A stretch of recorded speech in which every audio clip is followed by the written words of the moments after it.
এনসিপির নেতাও পরিণত হয়েছে ডক্টর ইউনূস, মানে এনসিপির নেতা হিসাবে কিন্তু এখন আর নাহিদের নাম আমরা শুনি না, ডক্টর ইউনূসের নামেই আমরা বেশি শুনি। ডক্টর ইউনূসের মানে নিজেকে একটি নেতা হিসাবে শাসক হিসাবে প্রতিষ্ঠিত করতে পেরেছেন বলে মনে হয়। সেই ক্ষেত্রে ইলেকশন যদি পরে হয়, ডক্টর ইউনূস সরকার যদি আরেকটু বেশি সময় থাকে, তাহলে কি অসুবিধা? আমরা কেন বিএনপিকে নিয়ে আসার জন্য এত অস্থির হয়ে উঠেছি? এনসিপি মনে বুঝে গেছে যে আর অনন্তকাল সময় দিলে যতই সময় বেশি পাবে ততই তারা ক্ষুদ্র থেকে ক্ষুদ্রতর হবে, ওই হোমিওপ্যাথি ডোজের মতো। আমি একটি প্রশ্ন দিয়ে আসলে প্রথমে আপনাদের দুজনের কাছ থেকে জানতে চাইবো। প্রথমে তুষার ভাই আপনার কাছে জানতে চাই, পরে কামাল ভাই আপনার কাছে জানতে চাই যে এটি অবশ্য মানে একটু গেস করতে হবে, সেই গেস থেকেই মানে আপনাদের কাছে জানতে চাইবো যে তুষার ভাই ইলেকশন কবে হবে বলে আপনি মনে করেন? ডিসেম্বরে, ফেব্রুয়ারিতে? কারণ রাজনৈতিক নেতাদের সঙ্গে আমার কথা হচ্ছিল, তারা বলছেন তারা খুবই এটাকে বলবো যে কনফিডেন্ট যে আসলে এই সরকার ডিসেম্বরে ইলেকশন দিতে চায়। ডিসেম্বরে ইলেকশনের বাইরে যে কথাবার্তা এই সরকারের লোকেরা বলতেছেন, তারা এগুলি বলতেছেন যে তাদের বিভিন্ন ব্যর্থতা ঢাকার জন্য আসলে আমরা যাতে ইলেকশন নিয়ে শুধু কথা বলি, ইলেকশন দেওয়ার জন্য তারা ডিসেম্বরে দেওয়ার জন্য রেডি। যদি ডিসেম্বরে তারা না দিতে পারেন, বড় জোর ফেব্রুয়ারির আগে, ফেব্রুয়ারিতে মানে রোজা আসার পরবর্তী রমজান আসার আগেই তারা ইলেকশন দিবেন। তুষার ভাই আপনি কি মনে করেন? আপনার কি মত? আমি কামাল ভাইয়ের মত জানবো।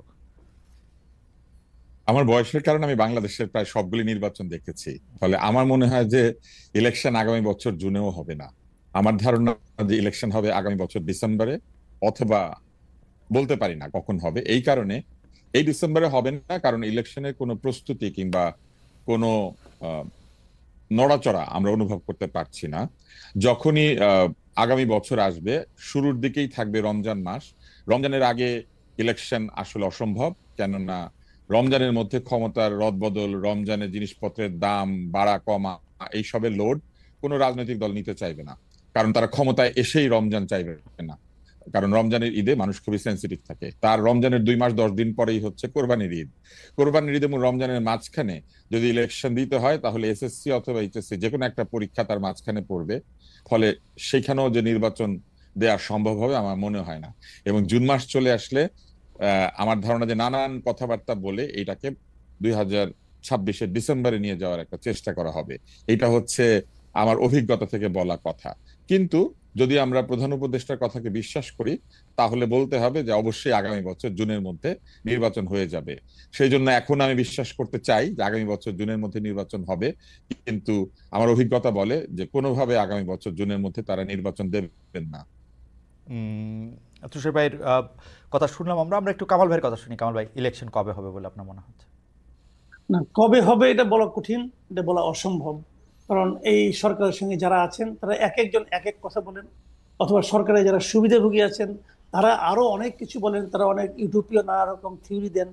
এটা একটা বিষয়। কিন্তু আমি মনে করি নির্বাচন এই বছরের ডিসেম্বরের মধ্যে হওয়া উচিত এবং হওয়া সম্ভব। কিন্তু তারা অনেকে অনেক কিছু বলবেন। একটা জিনিস কি, আপনি একটা কথা ভেবে দেখেন, আমার মনে হয় বাংলাদেশের স্বাধীনতার পর এ পর্যন্ত এ যাবৎকালে ডক্টর ইউনূসের সরকার হলো সবচেয়ে ভাগ্যবান সরকার, যে সরকার দেশের মাঠে থাকা সকল রাজনৈতিক দলের নিঃশর্ত সমর্থন পেয়েছেন। এরকম এর আগে কোনো সরকার পায় নাই। এমনকি স্বাধীনতার পর বঙ্গবন্ধু সরকারও কিন্তু পায় নাই। উনি সরকার চালানোর কয়েকদিনের মধ্যে জাসদ দোর্দণ্ড প্রতাপে কিন্তু ওনার বিরোধিতা করেছে।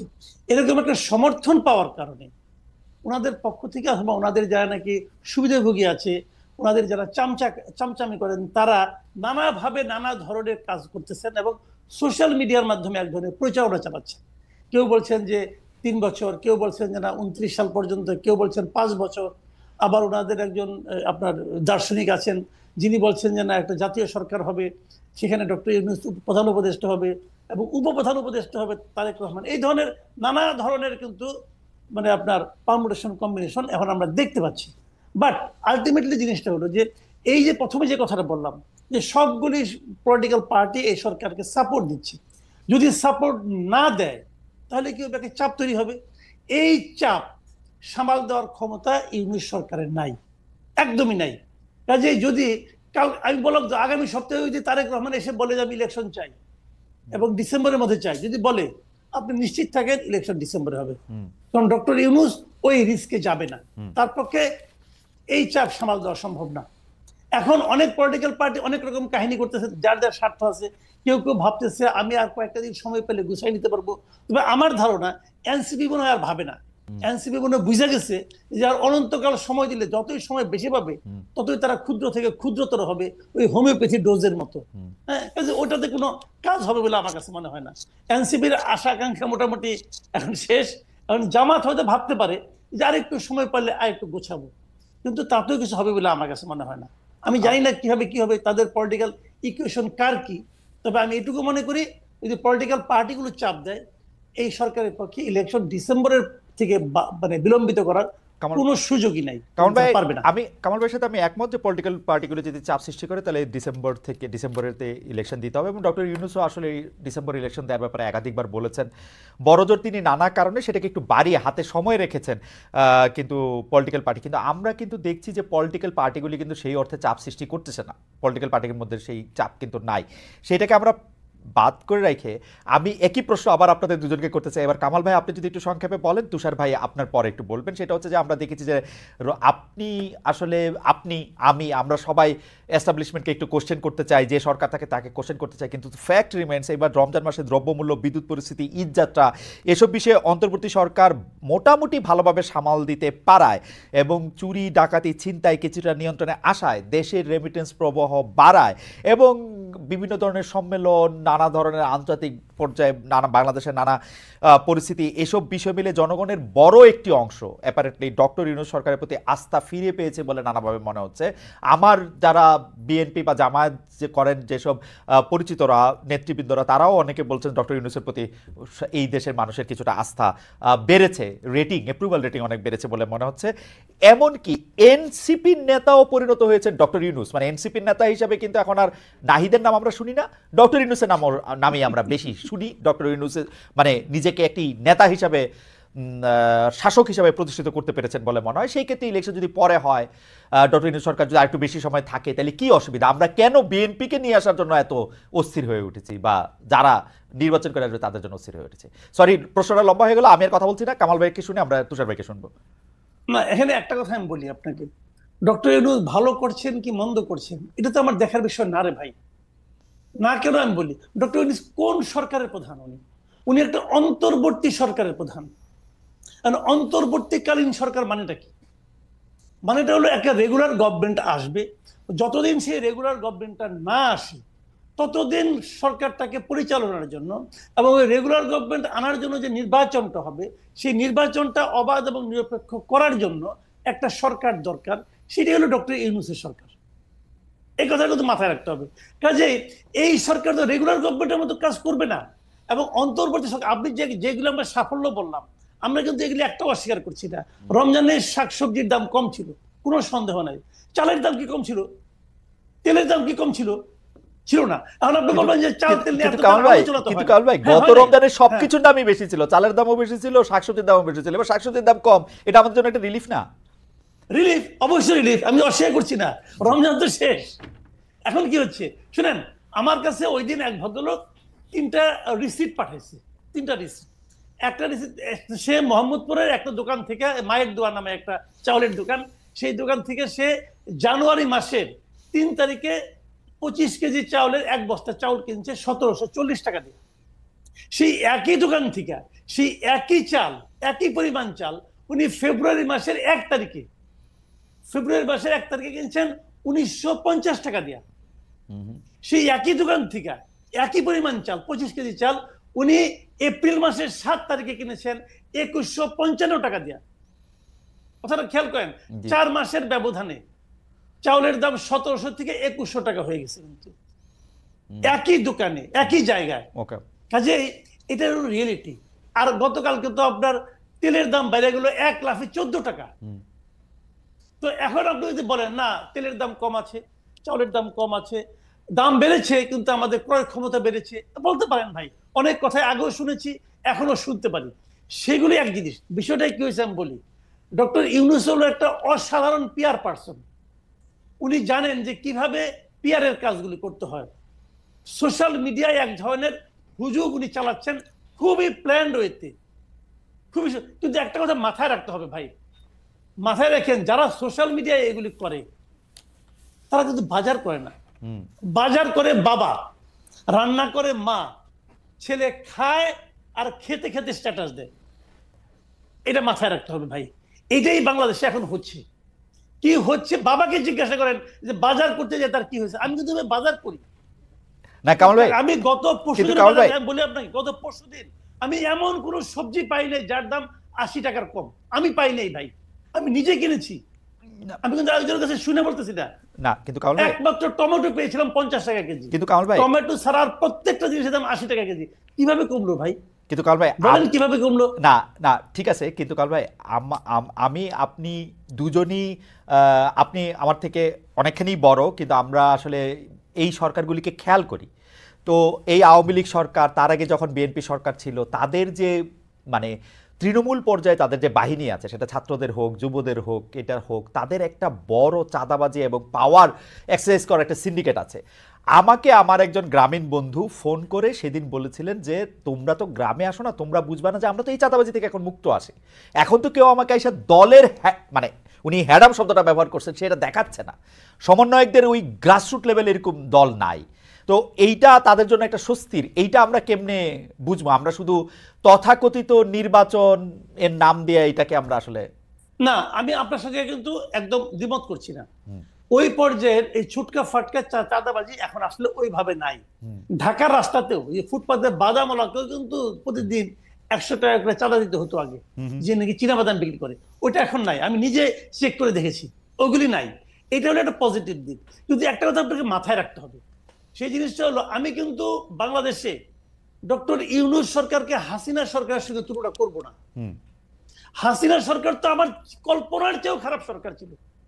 তাদের দৌরাত্ম্য, তাদের দাপট, তাদের অনিয়ম, দুর্নীতি, এটার সঙ্গে আমি পুরো সরকারকে তুলনা করবো না। সেটা এক জিনিস।